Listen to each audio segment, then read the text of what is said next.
that noise. Yeah.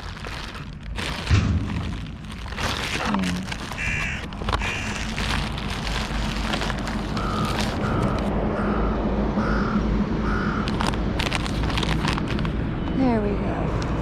It's a rather short feeding, but they have food on the field. They have plenty of grain there, and looks like it's going to be a nice day. And hopefully that will, with the rain, bring out whatever insects are left for them to feed on. So, yeah, sorry guys. It's not quite all the food you normally get in the morning feeding, but we'll make it up in the afternoon. So, but they're starting to eat on the field now. And there's plenty of grain that's left on the field that needs to be eaten. Otherwise, I'll have to get that grain up. After a while, they can become toxic. So whatever they don't eat in the next day or two, I will have to get up. Maybe start reducing the amount of grain. Doesn't look like we're getting any ducks coming anymore.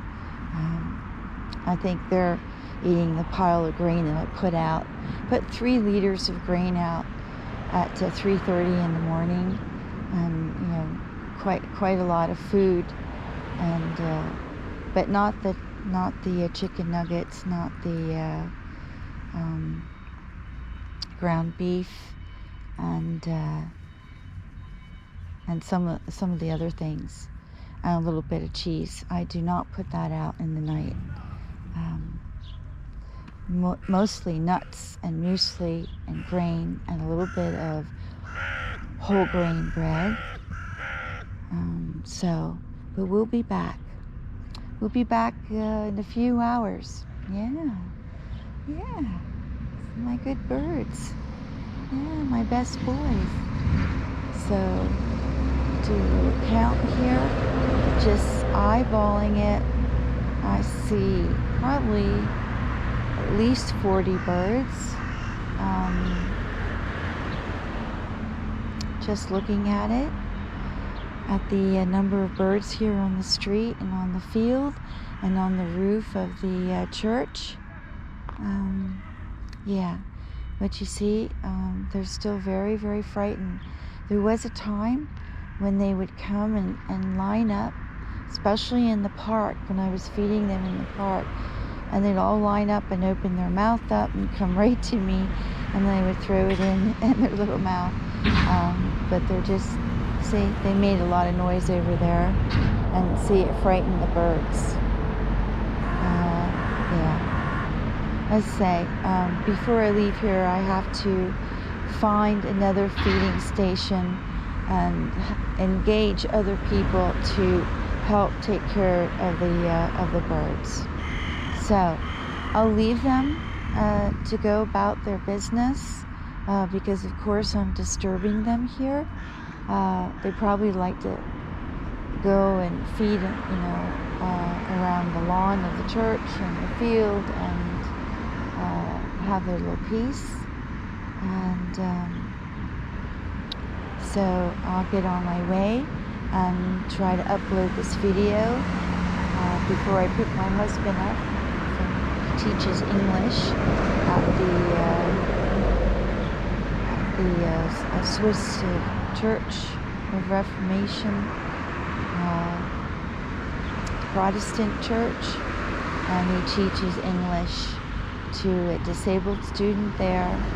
And he was teaching classes to other people in the community, but because of COVID, I had to cancel those classes. So the student has been immunized, and my husband's been immunized. I haven't been immunized yet, but every appointment I've been either in Frankfurt or I've been sick. So yeah, I think it's the stress. The colitis is definitely due to stress. So yeah, well, your immune system will break down when you're under a lot of stress. Under stress to take care of the birds, to find a solution, to get my story out, to stop the poisoning, and to lock these people down from destroying any more of these birds, all of the wild birds and the wildlife. So, and pack at the same time and take care of my sick husband. And so it's a lot. It's a lot for one person to do. And I'm in a foreign country. I can't say that I'm totally integrated. If I were integrated, I would be a conformist, which means I would not feed the birds. Perhaps I could slide by feeding them a little bit in the winter time once in a while, but even that I get looked at sideways. Yeah. So yeah, I know. I'm afraid that I'm an American through and through, and my mentality is to live and let live. And why these people get involved in my business and what I'm doing, although I'm not breaking any laws. They seem to think I am, but every time I tell them it's not against the law to feed wild birds in Switzerland, they say no, I'm lying. They read it in the newspaper. Everything they read in the newspaper. Well, yeah, the newspapers here and many times are full of misinformation.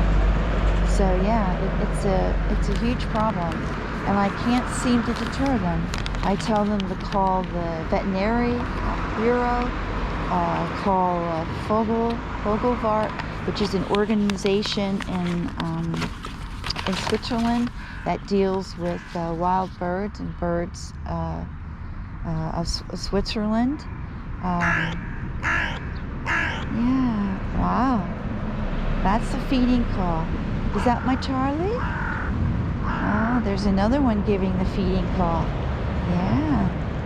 I think that's Charlie over there. That's Charlie right there. The second one who gave the call. Yeah. Good boy. Good boy, Charlie. Yeah, I heard you. Good boy. Good boy. Yeah, that's my good boy. Yeah, you hearing me, aren't you? Yeah. Yeah, good boy. I'll be out later today, guys, okay? And we'll get you some more to eat.